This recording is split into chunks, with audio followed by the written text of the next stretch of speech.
Hola, buenas amigos. Today we're in Veracruz on the east coast of Mexico, and this is where in 1519 the Spanish conquistador Hernán Cortés and his men anchored up and started their march inland onto the Aztec capital of Tenochtitlan.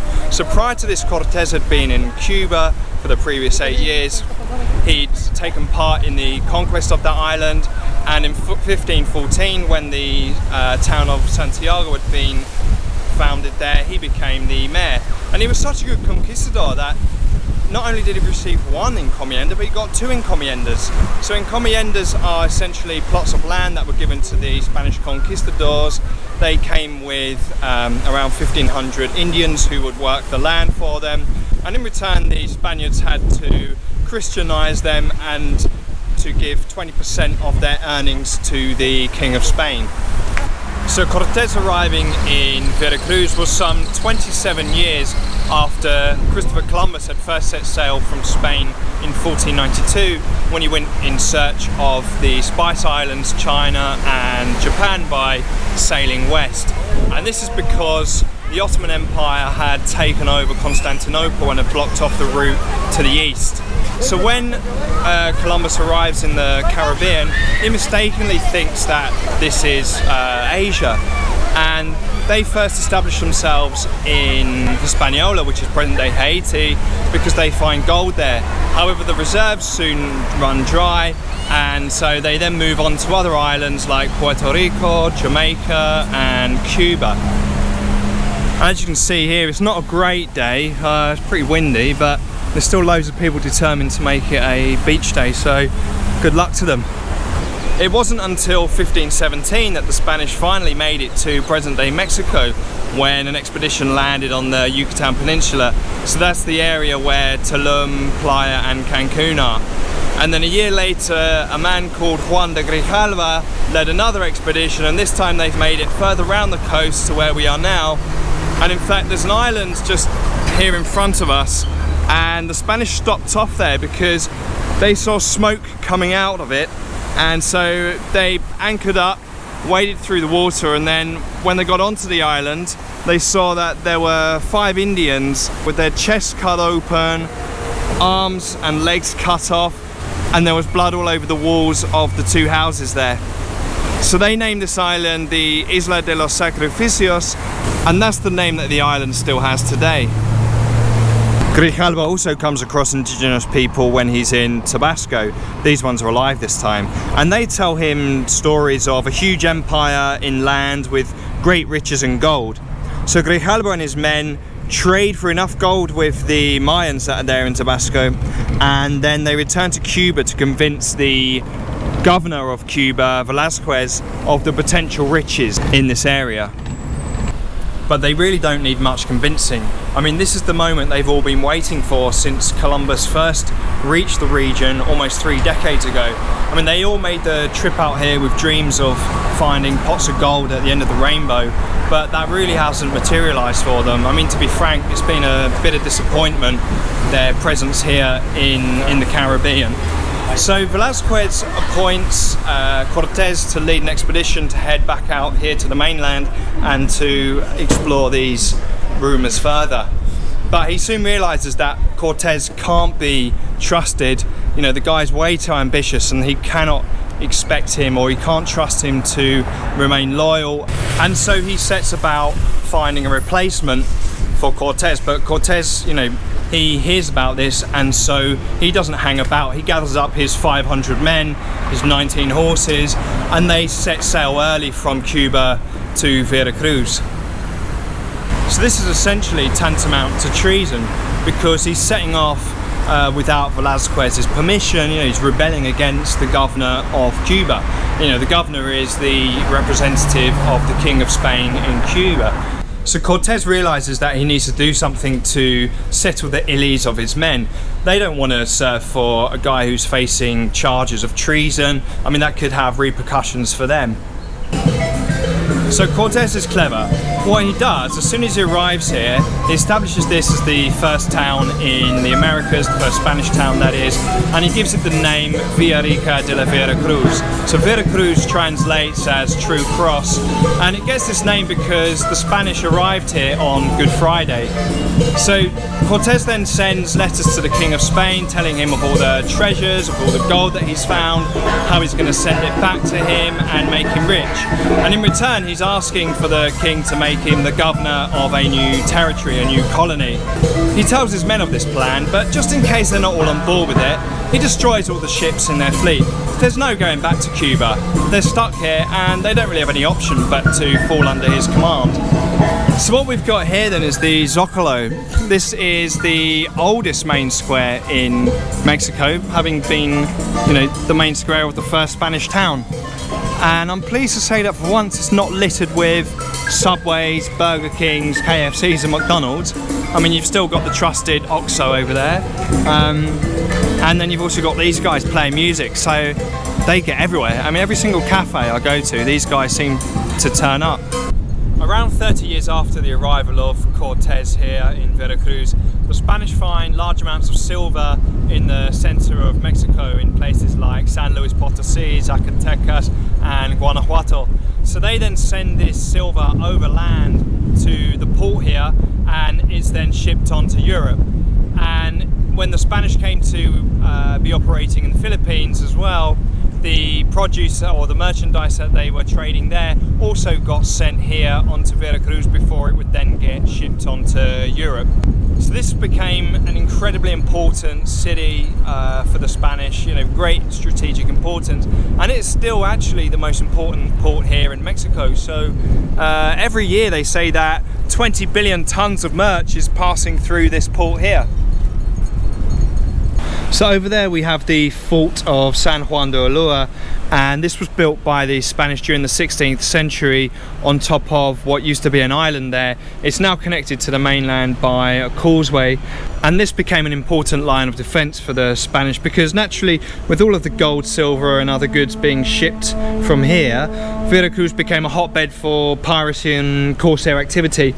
In 1568, the Spanish soldiers positioned at the fort managed to trap a privateer fleet being led by John Hawkins in the fortress's harbour, and among the men that day was a young Francis Drake.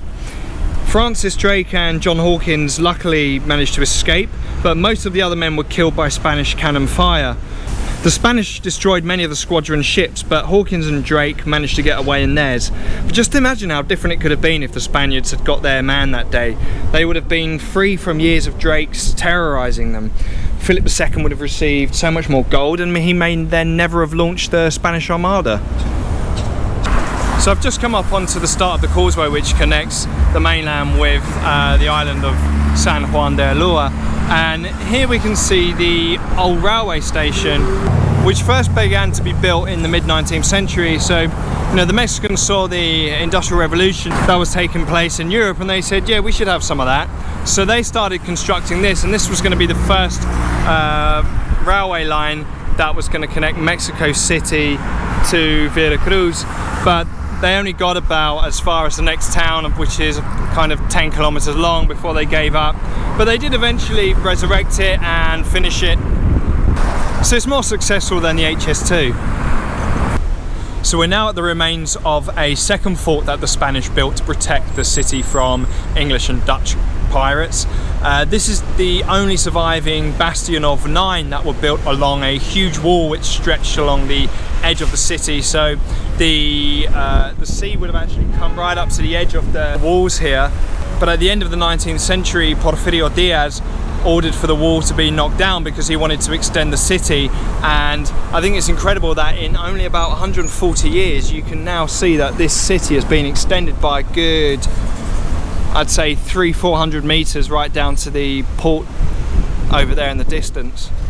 So we're now making our way back over to the historical centre where the Zocalo is, because I want to show you the most elegant, the most aesthetically pleasing buildings in this city. I mean, there are many things that Veracruz is, but beautiful is not one.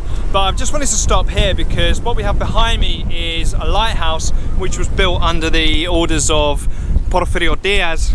You can see there it says Faro, which means lighthouse, and it's been named after Venustiano Carranza. So he became president of Mexico in 1917 after the War of the Revolution. And this whole area, this whole plaza was built under Porfirio Díaz's instructions. So we're now back in the historical centre, which for me is the most beautiful part of the city. Just in front of me over there, so if you head down there you get back down to the Zócalo, and then here we've got a naval building which was built during Porfirio Díaz's regime. In fact, all of the buildings along this stretch here, so just beyond that you've got the a building for administration of the port's activities. You can see here we've just got a plaque for this naval building. It says, you know, the port of Veracruz. It was concluded in 1902 by the president Don Porfirio Díaz. And the reason I'm kind of pointing out the fact that, you know, Porfirio Díaz ordered the construction of all these buildings is that he's a much maligned figure in Mexican history.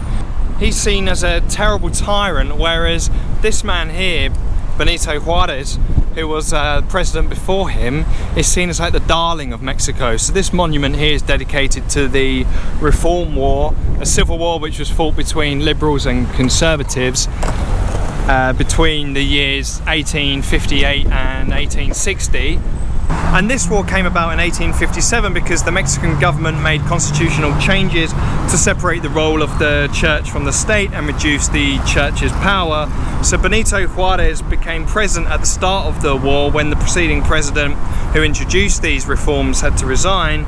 And Juárez moved to Veracruz to govern from here while the war was going on, presumably because it would give him an easy and quick way out of the country should he need it. But in 1859, Benito Juárez established a civil registry office over the road there. That one has actually been built in 1972, and it was ordered to be built in the style of the other Porfirio Díaz buildings we have just behind me. But in that spot, Benito Juárez declared that the church would no longer be responsible for recording the births of Mexicans. You know, he realized that they needed to have accurate data and records, and so he said this would now be a state responsibility.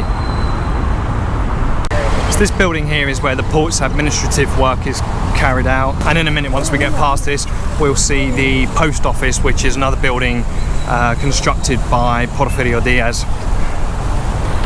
So I'm just pointing out that a lot of this city was developed and constructed during Porfirio Díaz's presidency. Now, I know the guy was in charge for over 30 years, so you'd expect him to achieve something during that time.